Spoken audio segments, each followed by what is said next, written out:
नमस्कार दोस्तों, क्या आप भी अपना ये एम्प्लॉय शेयर को तो निकालनी है, लेकिन एम्प्लॉय शेयर जो आपको दिख रहा है यहाँ पे सेकंड वाला अमाउंट, उसको आप नहीं निकाल पा रहे हैं। तो इस अमाउंट को आप कैसे निकालिएगा, इस वीडियो के माध्यम से भी प्रूफ के साथ में दिखाने वाला हूं। हमने भी खुद अप्लाई किया है और हमारा ये अमाउंट विड्रॉवल भी हो गया। तो हमने कौन सी फॉर्म अप्लाई किया था, कौन सी रीजन, कौन सी पर्पस डाला था, कैसे ये विड्रॉवल हुआ है, ये सारी जानकारी आपको बताने वाला हूं। सबसे पहले आपको ईपीएफओ की क्या रूल्स रेगुलेशन है ये आपको पता रहनी चाहिए, क्योंकि एम्प्लॉय शेयर तो कभी भी निकाल सकते हैं, लेकिन ये एम्प्लॉय शेयर जो आपको सेकंड वाला अमाउंट दिख रहा है, इसको निकालने के लिए ईपीएफओ की तरफ से कुछ कंडीशंस है, कुछ रूल्स है, वो आपको समझना होगा। मैं आपको ये दोनों का दोनों अमाउंट एक ही साथ में विड्रॉवल करके भी दिखाऊंगा। यहाँ पे जो भी दो अमाउंट दिख रहा है, ये दोनों एक ही साथ में विड्रॉवल करेंगे। तो पीएफ का फॉर्म भरने से पहले आपको इसका रूल्स के बारे में आपको बता देता हूं। कुछ पीडीएफ फाइल में आपको यहाँ पे दिख रहा होगा, जो कि पीडीएफ फाइल में आपको दिख रहा होगा इसमें कि आपकी जो टोटल सर्विस है 5 इयर्स रहना चाहिए। यानी कि जो भी कंपनी में आपका ये एम्प्लॉय शेयर दिख रहा है, उस कंपनी में आपका टोटल 5 साल लगातार काम कर रहे होंगे या तो फिर किए होंगे, तभी जाकर आप ये एम्प्लॉय शेयर को निकाल सकते हैं। आपका 1 साल 2 साल हुआ है, या तो फिर मान लीजिए 1 साल दूसरी कंपनी में हुआ था, 1 साल और दूसरी कंपनी में काम किया और दूसरी कंपनी में 3 साल काम किए,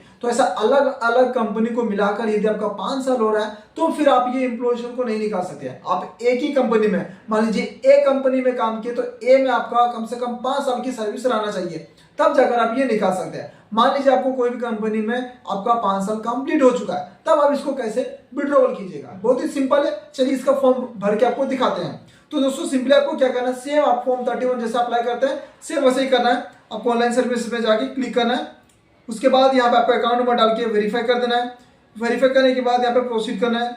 प्रोसीड करने के बाद दोस्तों यहाँ पे आपको जो भी फॉर्म 31 दिख रहा होगा, इसको सेलेक्ट कर लेना है। यहाँ पे जो भी कंपनी में आपका 5 साल पूरा हुआ, उस कंपनी को यहाँ पे सेलेक्ट कर लीजिए। उसके बाद नीचे में आपको पर्पस पूछता है, यानी कि कौन सी पर्पस के जरिए से, कौन सी पारा के जरिए से निकालने के लिए जा रहा है। तो यहाँ पे आपको इलनेस नहीं सेलेक्ट करना है, पावर कट सेलेक्ट नहीं करना, आपको यहाँ पे कंस्ट्रक्शन ऑफ हाउस या फिर परचेस ऑफ हाउस, ये दो चीजें ही आपको सेलेक्ट करना है। ये दो ऑप्शंस आपके पास में अवेलेबल है, आ रही है तो बहुत अच्छी बात है। अब यहाँ पे ये वाला ऑप्शन को आपको सेलेक्ट कर लेना है, कंस्ट्रक्शन ऑफ हाउस। लाइफ में आप एक ही बार निकाल सकते हैं, कोई भी ऐसा बताएगा नहीं दोस्तों, लेकिन मैं आपको बता दूं, रूल्स में भी बता रहा है कि ओनली एक ही टाइम्स इसको यूज कर सकते हैं, जो कि यहाँ पे आपको दिख रहा होगा रूल्स में भी, जो कि यहाँ पे बताया गया है कि एक ही बार यूज कर सकते हैं कंस्ट्रक्शन ऑफ हाउस, फिर दोबारा आप नहीं अप्लाई कर पाइएगा एम्प्लॉय शेयर के लिए। तो आप ध्यान में रखिए, जब जरूरत पड़ रहा है आपको ज्यादा से ज्यादा, तभी आप ये एम्प्लॉय शेयर की निकालिए, नहीं तो मत निकालिए, क्योंकि एक ही बार मिलेगा, फिर दोबारा नहीं निकाल पाइएगा, फिर जॉब को छोड़िएगा तभी निकाल सकते हैं। ठीक है, अब मैं यहाँ पे कंस्ट्रक्शन ऑफ हाउस को सेलेक्ट कर लेते हैं। सेलेक्ट करने के बाद जो भी आपको अमाउंट एम्प्लॉय शेयर में दिखा था, वहां पे जो भी हमारा देख सकते हैं, यहाँ पे कुछ अमाउंट दिख रहा होगा 30,000 या फिर 32 होगा,